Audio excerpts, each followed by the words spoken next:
Greetings and salutations. I hope everyone's having themselves a mighty fine day. Please like the video, subscribe, and hit the bell down so the Ghost of the 13-month series doesn't get you and you can stay notified. Oh man, this arc was a bit of a roller coaster, but I want to start off by saying I genuinely believe it is the best part of the third season, and I don't think that it's close. I truly believe that he did the best that he could do with what he had and some of the foundational work that he had already laid and some of the things that he had changed in the narrative from a I really do believe the story had a paradigm shift at some point. I'm not sure why. I'm not sure what the reason was, but at some point something changed and SIU's initial direction went where it wasn't going to go initially. So let's start with all the things about this arc that I think are genuinely good. I like Laura. I actually like Laura's part in the story when she was with her daughters. The whole stuff with like the serpent snake, that was cool. I personally really enjoyed Zam Zam. The mosquito Jam Jam, the little Mr. Mosby hotel guy, legitimately thought he was very fun. The little miniature mosquito missiles, the rockets, super dope. He fought against concrete booty, hard ass mate, and he's a doper, and he can turn his body into concrete, and he's the only and current doper that we've seen, which was, a sight to behold. I really enjoyed that. Lobodon is another one. I think Lobodon's a very good character. I thoroughly enjoy him. I think that Lobodon's demeanor, leadership, strength of character, and ideals and hopes for his families were good. Were very solid, and he's very strong. As Pantagana made the joke, he has the power of a tree, doesn't act like a tree. Seems like him and Dumas could be being set up for a battle. They seem to be on par in some aspects. I understand if you think Dumas is way stronger. I do not think that is the wrong take per se. However, I think you would be a fool to count Lobodon out in a battle. Unlike his fraud brother Kirin, right? All things considered, despite his eventual demise and him not being here anymore, I do think Traumeré was a strong antagonist. I enjoyed Traumeré. Traumeré may not be someone that I like on a personal level, but as a reader and from a writing standpoint, I think that he was executed as nicely as well as you could really ask for. And while I thought his send off was a little jarring and unserious, and I didn't think it was going to happen in that way, I do think it made a lot of sense. Sorry, guys, I changed to the wrong screen. I do think it made a lot of sense, and it didn't bother me to see him go out that way. You know what scene it kind of reminded me of? Him getting all of his emotion back. Do you guys recall in Death Note, spoilers for Death Note if you haven't watched or read Death Note in the year 2024, you guys remember when Light finally got the Death Note back after relinquishing it, and he does that scream and all of his memories come back? He goes,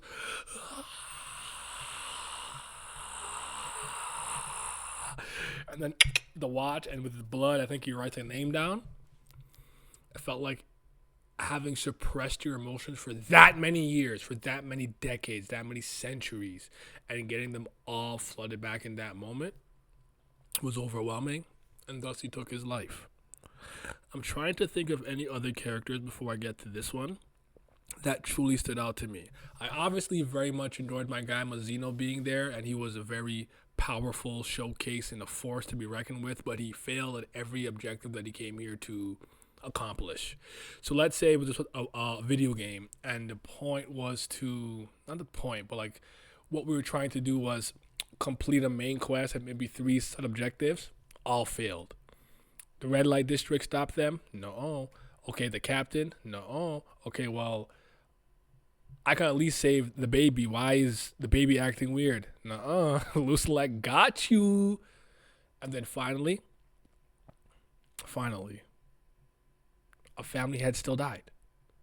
So what did you didn't accomplish anything. He didn't come and he didn't do anything, but his showcase and some of the attacks and stuff that he had in my opinion, were truly fantastic and magnificent, and I truly did enjoy him as much as he came in completely stunk it up. Loose select, my boy. Actually, I can do Dumas first. Dumas is dope. Just dope.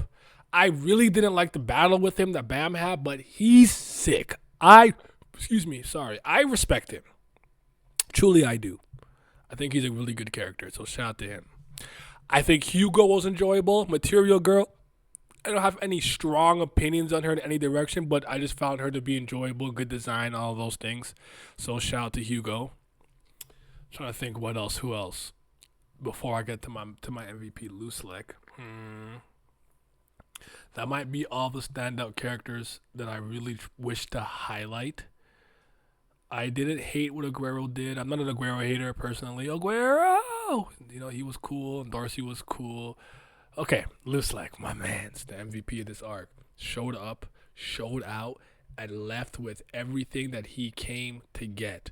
A family had death, he got it. Was he involved in it? No, but he got it.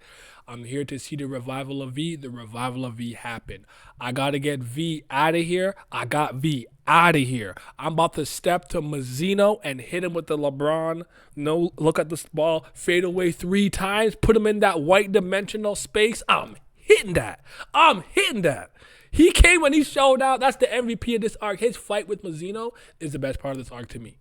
Loved it. He was talking prime cash money shit. Said the ribs of Wallhike Son are pretty sturdy, but wait, you're not even the leader. Like, he was talking cash. He stepped on that man's J's, said Dark Twist. His design is incredible, impeccable, amazing, and I really like his demeanor and his design. And getting to go back in time in order to witness him when he was younger was also cool, which has just reminded me that I need to highlight some other family heads. Eon Hanna's cool. I have a very vested interest in Arie Han. I'm not sure what to think about him yet in this moment, but I'm very interested to learn and see more about him. So shout out to the Swordsman. And yeah, I don't really care for Enkidu and those guys, so we can kind of move on to what I think some of the best moments and parts of this season were. Because I still want to stay positive for the time being. I love Mazzino versus Loose Leg. That's my favorite part of the third season and my favorite part of this arc. And it's not close. It was a little unexpected. It was a little built up. You were wondering why Loose Leg did that. Was he about to crash out? Like, this is the champion of the tower. It's self-proclaimed, but still, this is the Ray Barracuda. What are you doing? Nah, he showed out. He got away, white dimensional space. He had the Goblin Thistle, all these spells. He actually made the man bleed, made him use, I think, 25% of his power. And, like, because Mazzino's gimmick seems to be, like, boosting himself based on how much power he needs. I want you to think maybe Kenpachi, some mental restrictions on himself, and him always lowering his power to the opponent's level so that he can enjoy his fight to the death, to the fullest. Like, it seems like Mazzino's or Toguro from even like Yu Yu Hakusho, like he's adjusting his power level and output. And it seems like depending on he can even boost like his arm to 25, but keep the rest of his body at 20. He has very insane Shinsu control. I'm not entirely sure that everybody picked that up, but his fight with Loose Leg, the little tickle butt fight, the little scuffle, the little clash, masterclass. And somehow, some way, in some form, I don't know how I did this, I forgot about Tiara.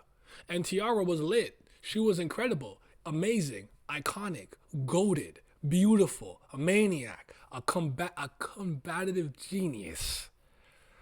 And she got taken out by that bozo Enkidu, and you almost kind of wonder what was the point. But her role in the story when she was there, I really enjoyed it. The pen game was immaculate. She was writing out all of these super imaginative things, put Yuri in a pack, and smoke that spliff like, I love her. She was great. I mean, her moments with her were great too. Her versus Yuri was really cool, really good. I enjoyed most of the scenes with Lobadan in it. I do think he was good. Seeing his primal punch was cool. I like that. Yama coming out after his silky cat nap in the Lighthouse, yes, Ratchet left for him. That was good. Gustang's pull up, their initial class with trauma and stuff was good. I actually have to like highlight this. As much as I left most of the flashbacks related to the 13 Great Warriors, specifically kind of Trauma and Gustang's story, with more questions and I got answers, I did thoroughly enjoy going back seeing Amizu and all those people in that time period. It was nice to see and get a little bit of a small microscopic look at all of those things. It was incredible. Arihan, possibly us seeing Arlene, Loose Leg being there, Jan Hannah, Gustang. We got to see a little bit of Eurasia, young Zahard, V and everything. All that was really good. The God of Guardians talking about returning to Shinsu and that becoming a prominent concept in this arc and this season. Very important, very dope stuff. I'm impressed by it. I think it was really good. I really, really enjoyed it, and I had a lot of fun with it, even though I ended up having more questions, and I got my questions answered, which is a frustrating thing sometimes when I get to a certain point in a narrative, and I have a similar frustration with what Oda does with One Piece, where I believe I should not be getting more mysteries at this point in time. I should be getting more answers, and things that were set up a lot earlier should be starting to come full circle. I don't know at what point Tower God is in. 50% done, 40% done, 70% done. I'm not entirely certain, but I stand by what I said though. Okay, I'm trying to think of some other moments that I truly enjoyed from the bottom of my heart in this arc. And honestly, a really, really, really competent and prominent YouTuber would have read and done more work. But I could explain. I like the Chupacabra girl with the blood. That was cool. I love when Dumas came in and pulled up on Trauma and was fighting his beast and lost his arms to Poison Dragon Vanquish. Seeing Trauma actually combine with his beast and start using them like a Mega Man cannon buster, or like Star Force with Geo with the little like line buster in his hand, the dragon cannon. That was cool. All things considered, while I may have not particularly loved the fight between the two first family heads we liked, I did like a lot of the techniques and things that we saw, and the hacks were great. Disconnect. Boy, disconnect crazy. Disconnect your neck, disconnect you from life, boy. Disconnect is a crazy technique. Eurasia's blossoms flames being able to burn literal concepts. That's awesome. Some of the stuff that Gustang did was cool. A little Prometheus fire with the seraphims, I believe, and like that wind thing that he summoned. Those were pretty cool. That guardian of order of justice that came out and like after his head came off and it's like, Trauma, do you repent? And he's like, no, but he got the bonk bonk Oakby stick. That was cool. Mazino's fist also being like crazy insane and also like being able to punch concepts and things of that nature. And some of the techniques that Trauma used was good. The 3D disconnect that distorts space and time, that was incredible. And I actually really like that he was absorbing souls, because we know he's dabbled with necromancy to power up that Mara-looking beast. If you guys have ever played Persona or Shin Megami Tensei, kind of like the penis monster, the dick, and he blasted Gustang, and he went at a little glass thing and took mad damage. So Gustang's metal arm is cool. I'm happy that he won. The Trauma Ray went out, and ultimately, I do think the season ended with a good cliffhanger and with a bang, having the slice of Adori Arie Zahard coming through with her varsity jacket and whatnot, and we're going to see what happened to Gustang. I also really want to mention that I like how the season starts, the arc starts kind of with Trauma and Zahard's conversation. That was really good. So, yeah. The one thing that I'm mixed on is kind of the red light district people with like the captains of heart and stuff like that. It's like, I want to be hype and there's certain things that I do like, but you guys kind of came and Mazzino was like, leave. And they were like, well, got a blast. Like, why did you guys even come here type beat? So like, I don't know what to do with them, but they were showing out while they were there, all things considered. So credit where credit is due. You know, I like that for the most part. I want to say again that I think this is the strongest stretch of Tower God And at this point, I'd argue Tower of God. No, I'm not gonna say that. I'm not gonna say that here. Let me fact check a couple of things, but I want to say that I did enjoy this arc. I liked it. I don't know how high I would rate it. I won't go lower than a 7, but I almost feel like I can't go higher than a 7.5. I'd probably just give this arc a 7, but I need to talk about a lot of the issues that I have with this arc.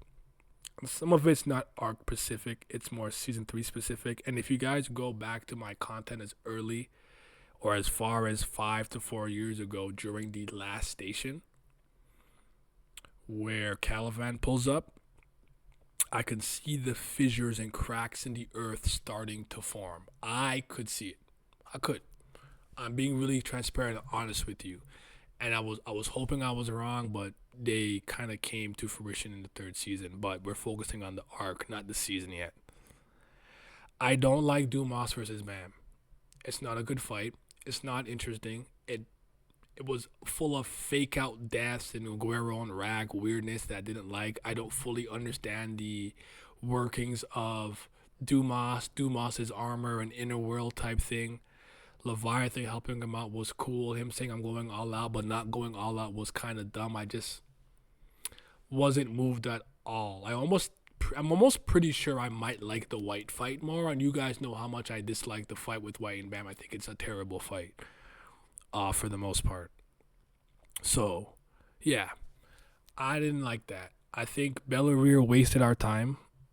He really had nothing in the tuck. And it's like, there's nothing wrong with doing that and showing that, you're an insignificant in-tower habitant and you cannot overcome this insurmountable wall of the family heads. You can't even keep up with some regulars. You're kind of a bum. Like, I get it.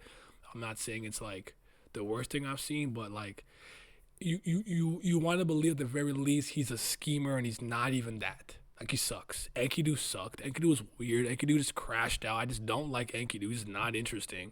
I don't even know if Enkidu is properly dead. It's just like, and then he took out Tiara. Like, I hate you. What happened to Holland was funny. I don't know. That's all I want to say. I just thought it was funny. I think the power scaling was a little all over the place this arc. I don't really know how to power scale Tower of God anymore. The 3 dragons didn't seem to really amount to anything. I don't really know why we brought that up. I actually genuinely didn't like the whole memories thing with the book and the memories in Leviathan and Bam having the book, and like it didn't move me. And unfortunately, I have to say that the fight between Trauma and Gustang ultimately did let me down. I didn't particularly find it to be amazing or fantastic in any capacity, but it is what it is. Nothing you can really do about that. I'm not gonna sit here and whine about it, but I didn't like it. I didn't love it. It didn't particularly move me.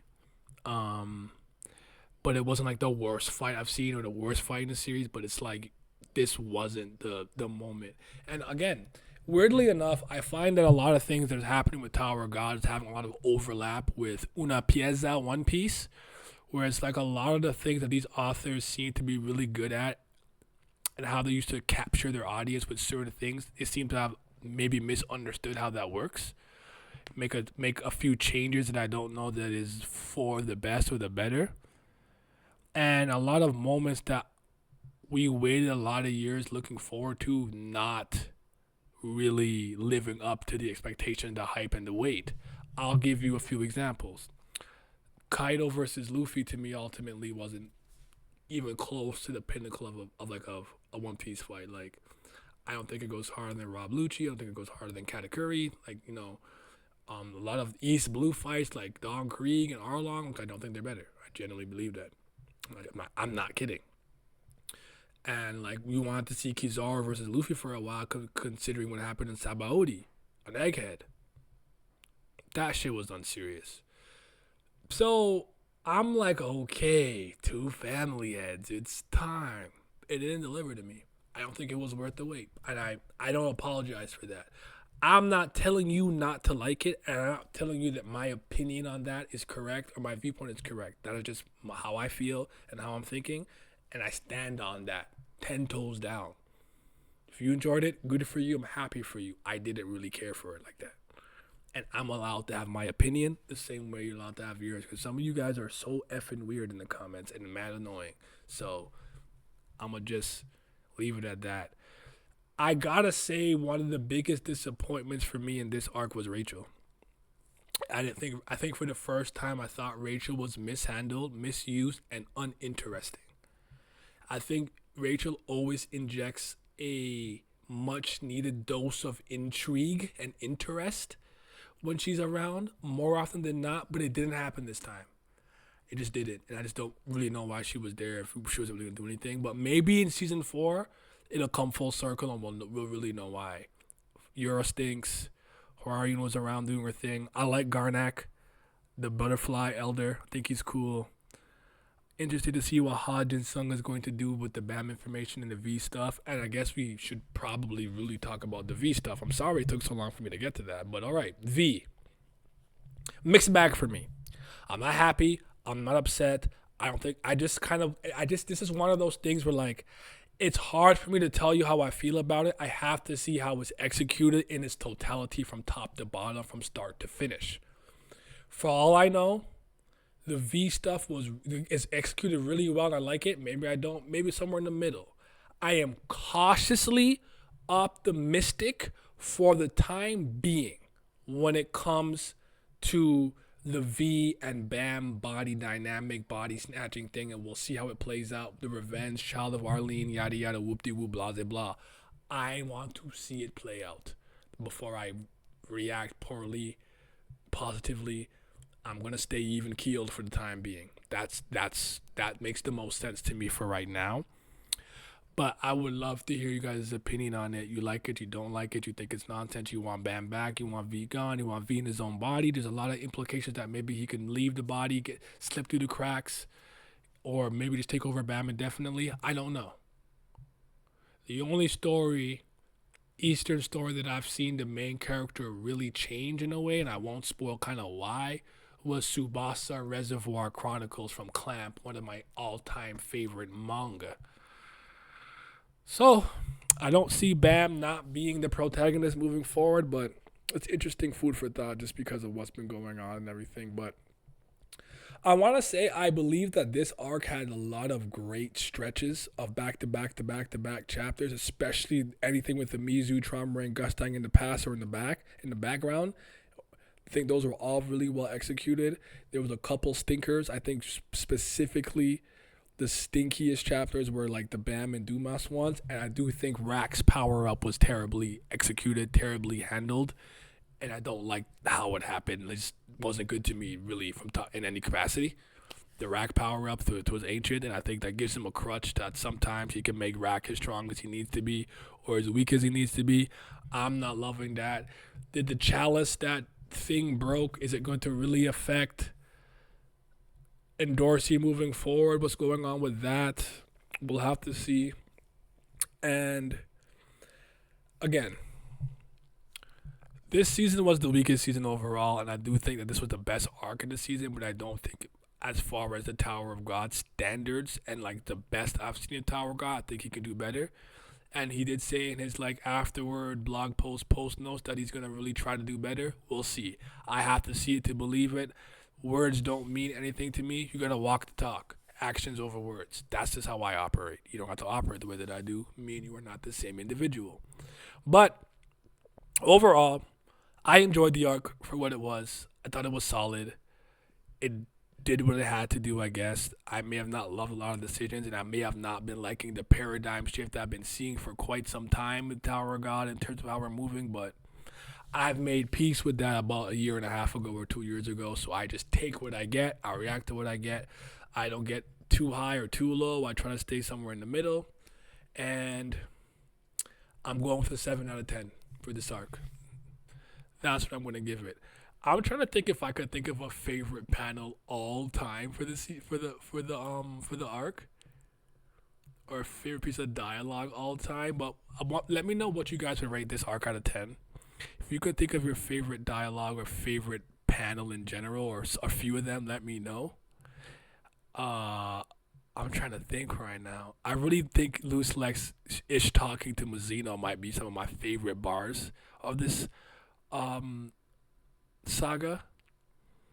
And then as far as panels go, Loose Leg and has some drippy ones, but I don't know. That one's too high. I can't think of the top of my head to be truthfully honest with you guys. But there's a lot more Tower of God content to come before the year ends. I think I'm gonna save the Tower of God season 3 review stream and arc review stream for when I'm back from my break. I probably should have said this at the very beginning, so my bad for not doing it. But I will be taking my streaming break after Sunday. So I'm trying to stream every day this week, specifically on Twitch, and then I'm taking a streaming break until the 6th of January, when I will return. I don't know if the spinoff will be there. I don't know if we'll be back, but I will return. Oh, Maria, that happened too. Remember that? So, on the snow tree of Arlene, like Mia Love, like, can we go there, please? Like, I need to know. So, the tower, I'm going to put out, as of you watching this video, the day that is published, I will be putting out the list of criteria for the Tower of God awards. We'll be doing the awards for Tower of God, handing them out. And I think as far as other videos I have Web Team of the Year and Tower of God in the year 2024 specifically, like I do every year as a wrap up. So stay tuned for that. Thank you guys for listening to my arc review. I am a little pressed for time because I have to get a lot of content done, so I do have to face cam some of these. But for my season review, I'm going to edit it. You'll have footage, so don't worry. Some of these will be face cam, some will be both, and some will just be completely edited footage with the panels from the manhwa, from the webtoon, and the anime, and the various mobile games and footage that we have for the Tower of God series. I hope you guys enjoyed Tower of God this year. I really thank you guys for rocking with me. We're very close to 6K. It would be awesome to hit that before the year's end. It's a nice little Christmas present. Spread the word, share, like the video, comment, boost me in the algorithm. Stay tuned. Even though Tower of God's gonna be gone for a bit, I'm gonna be here pumping out the content. I got a lot of good ideas and theories and streams and concepts and ideas that I want to share with you guys. And what I wanted to end this video off with was kind of some hopes and wants for the 4th season. SIU, go back to basics. Stop trying to over-impress with complex ideas. Keep it simple. Keep it consistent. I would love to see Adori versus N at some point. I think we need to really dive into some organizations and how they work and how they're structured, how they're organized, and how they are ranked. Wall Hexon could wait, but FUG specifically, I think it's time, and things along the line of the Zahard Empire. How do you become a squadron commander? Why is Leborg number 3? Was that a typo? I thought he took over Calivan's spot. Can Calivan come back and take his spot? Like, these are things that I think are vital for us to know, and I would like to see it sooner rather than later. But I'm just trying to think of any miscellaneous things that I want to talk about. I thought the sprout looked really nice. I like the big bean sprout. As much as I hate Enkidu, I think the way that the jelly was drawn and presented aesthetically was very pleasing to my eye. I truly enjoyed it. It's always nice seeing Hwaryun. I really laughed. I really did think some parts of this was funny. I think Luce has a funny personality and how he speaks with Jin Sung Ha, and Garnak is interesting. I really like that. Dumas has a cool armor. Trauma Ray had some really cool looking attacks and menacing, dangerous attacks. Prometheus for Gustang and some things along those lines. As far as our main character goes, he had some saucy panels, mostly when he was being inhabited by V. But Bam was pretty disappointing to me this arc. Just didn't feel like he had much agency or really knew what he was doing. He was kind of running around. Not really sure what was going on with Bam this season, but there will be a lot more to speak about when we do the arc review stream. As a chat, I'll have other Tower of God content creator and stuff in here, and just stay tuned, y'all. Just stay tuned. I hope everybody enjoyed this video. I hope you guys enjoyed Tower of God this year, and if you didn't, tell me why. If you're somewhere in the middle, tell me why. If you enjoyed it, tell me why. I want you to be as detailed as you can be. I know for a while I was bad with reading comments, but I've been on my grizzly again. I've been doing my thing, actually reading comments once more. So, yeah. Anywho, shout out to Loose Lek. That's the goal for real, Mazzino. Do better next time. Shout out REA, Adori Zahard. And yeah. November Patreon. I appreciate you guys as always the support. I need it. I really do. We got to get more people. But shout out to the CBLs and certified BAM lovers. That's the first tier. I appreciate you guys. But also a huge shout out to the Priest of Fire. They might be the real CBL. That's Brillith Gang. The best character in Kubera. But the biggest shout out to the 5th Zen Gods. Shout out to my tier 3s. Shout out to Johnny Rogers, Ketan, Lucky Roo, Muzaka, Revenant, Scobe, Simi, Wolf, Zyler Scotty, Big Abdel, Agrona Vitera, Childish Nujabis, Cisco, Gray, and Huey. Your support is greatly appreciated. Thank you. It's winter. It's getting cold. I'm going to need to warm myself up with some money. Yeah. For Patreon, I appreciate you guys as always the support. I need it. I really do. We got to get more people. But shout out to the CBLs and certified BAM lovers. That's the first tier. I appreciate you guys. But also a huge shout out to the Priest of Fire. They might be the real CBL. That's Brillith Gang. The best character in Kubera. But the biggest shout out to the 5th Zen Gods. Shout out to my tier 3s. Shout out to Johnny Rogers, Ketan, Lucky Roo, Muzaka, Revenant, Scobe, Simi, Wolf, Zyler Scotty, Big Abdel, Agrona Vitera, Childish Nujabis, Cisco, Gray, and Huey. Your support is greatly appreciated. Thank you. It's winter. It's getting cold. I'm going to need to warm myself up with some money. Yeah.